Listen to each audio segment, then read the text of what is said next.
नमस्कार दोस्तों। आज के इस वीडियो में क्लास 10th का हिंदी पार्ट 3 भारत से हमने क्या सीखा, इसका लेखक मैक्स मुलर है।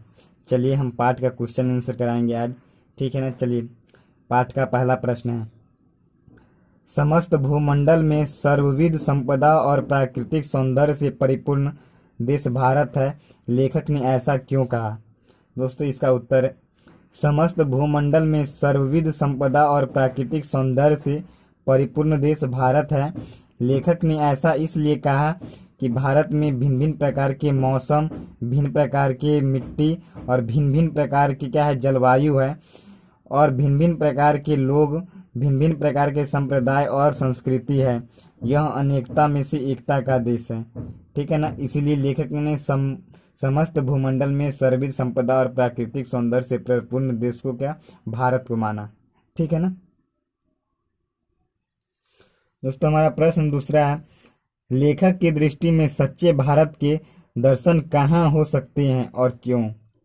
चलिए दोस्तों इसका उत्तर है, लेखक की दृष्टि में सच्चे भारत की दर्शन गांव में ही हो सकती है, क्योंकि भारत के गांव में ही भिन्न भिन्न प्रकार की संस्कृतियां हैं। यहाँ प्रेम, भाईचारा एवं आत्मिक सौंदर्य स्पष्ट रूप से देखी जा सकती है। गांव के लोग सदाचारी, ईमानदार और कर्तव्यनिष्ठ होते हैं। गांव की जलवायु स्वच्छ होती है, इसलिए लेखक ने कहा कि सच्चे भारत के दर्शन गांव में ही हो सकती है। मुंबई, दिल्ली, कोलकाता और मद्रास में आने वाले लोग भारत को नहीं समझते हैं, ठीक है ना। लेखक ने दोस्तों हमारा प्रश्न 3 है, भारत को पहचान सकने वाली दृष्टि की आवश्यकता किसके लिए वांछनीय है और क्यों। इसका उत्तर है, भारत को पहचान सकने वाली दृष्टि की आवश्यकता भारत में आने वाले नवयुगांतों के लिए वांछनीय है, क्योंकि उन्हें शासन प्रशासन के क्रम में भारत की जनता का प्यार मिल सके और वह सुचारू रूप से अपना कार्य कर सके।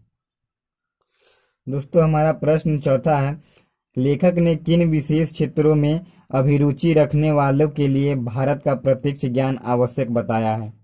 इसका उत्तर है, लेखक ने भूविज्ञान, वनस्पति जगत, जीव जंतुओं के अध्ययन, निर्वंश विद्या, पुरातत्व विज्ञान, दैवत्व विज्ञान आदि विशेष क्षेत्रों में अभिरुचि रखने वालों के लिए भारत का प्रत्यक्ष ज्ञान आवश्यक बताया है।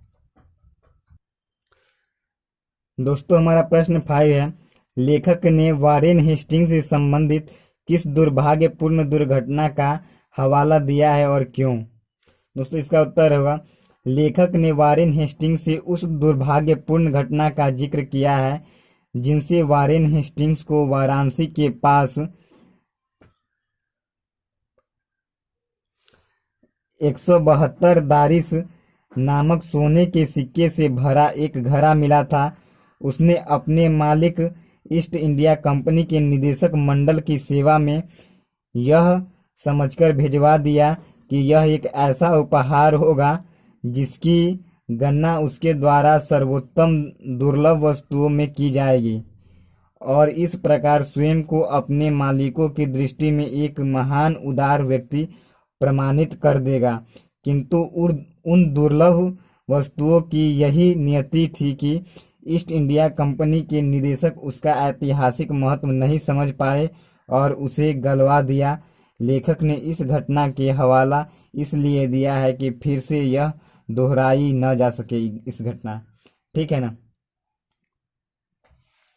दोस्तों प्रश्न हमारा 6 है, लेखक ने नीति कथाओं के क्षेत्र में भारतीय अवदान को किस प्रकार रेखांकित किया है। चलिए इसका उत्तर होगा, लेखक ने नीति कथाओं के क्षेत्र में भारतीय अवदान को इस प्रकार रेखांकित किया है कि भारत के कारण ही समय समय पर नानाविध साधना और मार्गों के द्वारा अनेक नीति कथाएं पूर्व से पश्चिम की ओर आती रही है। हमारे यहाँ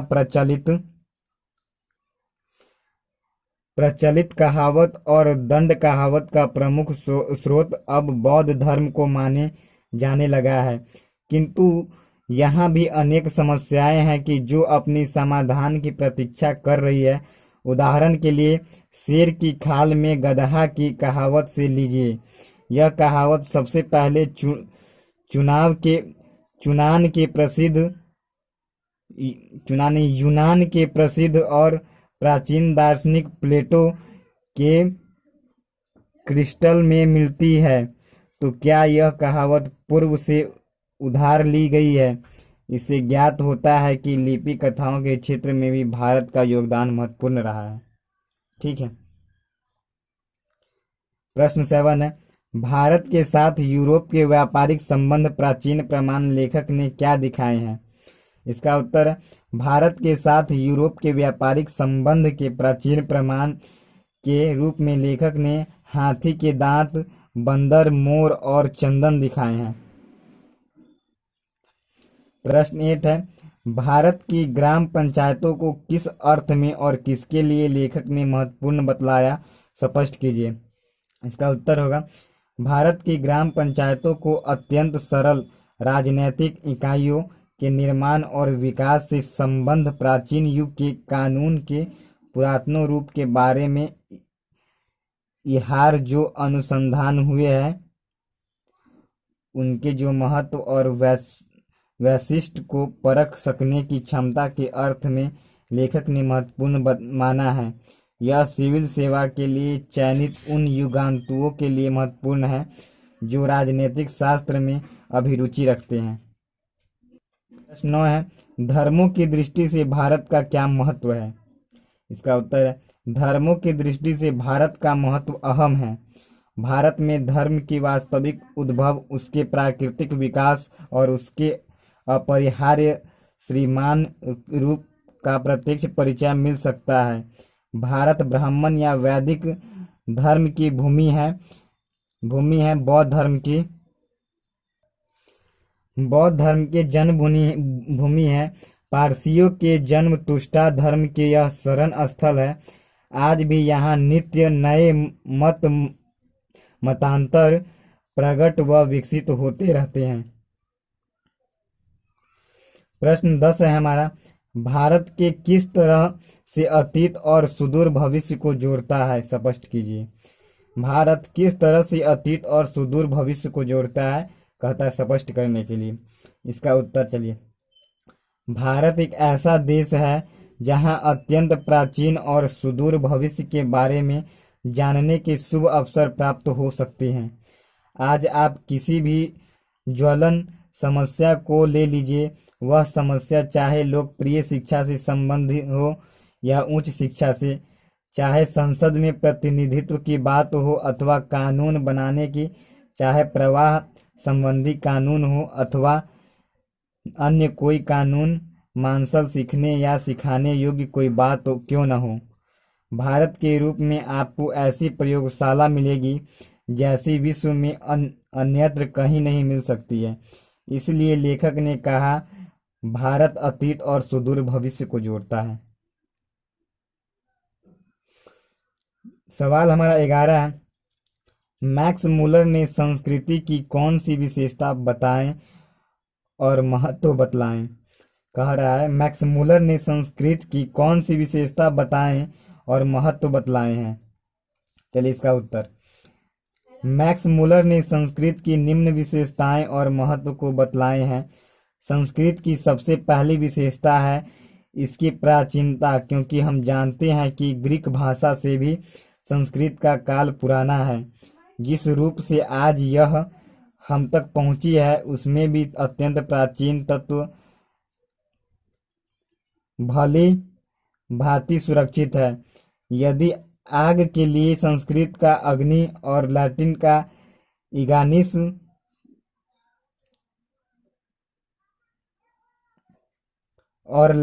इगानिस से ही एक शब्द मिल जाता है तो हम निभ्रांत रूप में इस निष्कर्ष पर पहुंच जाते हैं कि एक दूसरे से अभिभक्त आर्यों को अग्नि का ज्ञान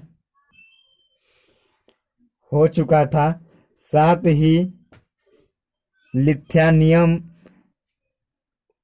अग्निस और हकोटिक भाषा में इंग्लिश शब्द यह दर्शाता है कि स्लाव या यूटानिक भाषाएं भी इस शब्द से परिचित है, भले ही वह कालांतर में अग्नि के लिए दूसरे शब्द भी क्यों न गढ़ लिए हो।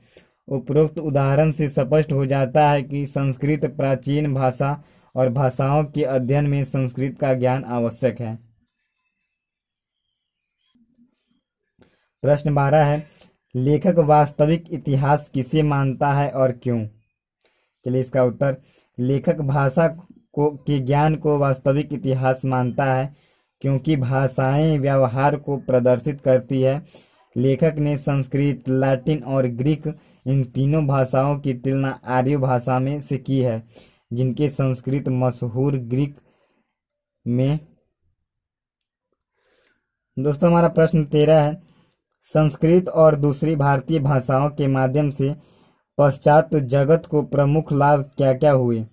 चलिए इसका उत्तर, संस्कृत और दूसरी भारतीय भाषाओं के माध्यम से पाश्चात्य जगत को प्रमुख लाभ यह हुआ कि मानव जाति के बारे में उनके विचार व्यापक और उदार बन गए तथा लाखों करोड़ों अजनबियों तथा बर्बर समझने जाने वाले लोगों को भी वे अपने ही परिवार के सदस्य की भांति गले लगाना सीख गए। इतना ही नहीं, मानव जाति के संपूर्ण इतिहास को इसने एक वास्तविक रूप में प्रकट कर दिखाया जो पहले नहीं हो पाया। दोस्तों हमारा नेक्स्ट प्रश्न 14 है, लेखक ने भारत के लिए नवागंतुक अधिकारियों को किसकी तरह सपने देखने के लिए प्रेरित किया है और क्यों? चलिए इसका उत्तर, लेखक ने भारत के लिए नवागंतुक अधिकारियों को विलियम जोस की तरह सपने देखने के लिए प्रेरित किया है, क्योंकि विलियम जोस को भारत के बारे में जो समझ में आया था उससे भारत की गरिमा बढ़ती है। इस बात को हम उन्हीं के शब्दों में देख सकते हैं। जिस भारत यात्रा की ललक मेरे मन में उठ रही थी पिछले 1783 के अगस्त में, उस देश के लिए मैं समुद्र यात्रा कर रहा था कि एक दिन संध्या के समय दिन भर में देखे गए दृश्यों की जांच पड़ताल करते हुए मैंने पाया कि भारत अब ठीक हमारे सामने था।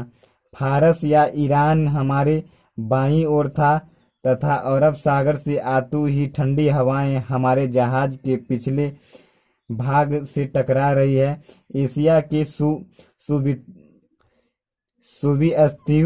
तीव्र क्षेत्रों में चारों ओर से घिरी ऐसी श्रेष्ठ रंग भूमि के मध्य अपने आप पाकर मुझे जिस आनंद का अनुभव हुआ है वह वस्तुतः अनिर्वचनीय है। एशिया की यह भूमि नानाविध ज्ञान विज्ञान की धात्री, आनंददायक ललित कथा तथा उपयोगी कथाओं की जननी है। एक से एक बढ़कर शानदार कार्यकलाओं की दृश्य भूमि मानव प्रतिभा के उत्पादन के लिए अत्यंत उर्वर क्षेत्र तथा धर्मराज, सरकारों, कानून या विधि संहिता, रीति रिवाज, परंपराओं, भाषा, लोगों के रंग रूप और आकार प्रकार आदि की दृष्टि से अपनी अत्यधिक विविधता के कारण सदा से सर्वत्र सम्मान की दृष्टि से देखी जाती है। दोस्तों प्रश्न हमारा 15 है, लेखक ने नया सिकंदर किसे कहा है? ऐसा कहना क्या उचित है? लेखक का अभिप्राय स्पष्ट कीजिए। चलिए इसका उत्तर, लेखक ने नया सिकंदर भारत के लिए नवागंतुक अधिकारियों को कहा है। ऐसा कहना लेखक के मत अनुसार बिल्कुल समुचित है। लेखक का अभिप्राय यह है कि किसी भी विजेता को यह सोचकर निराश नहीं हो जाना चाहिए कि गंगा और सिंध के पुराने मैदान में अब उसके लिए विजय करने का कुछ भी शेष नहीं रहा।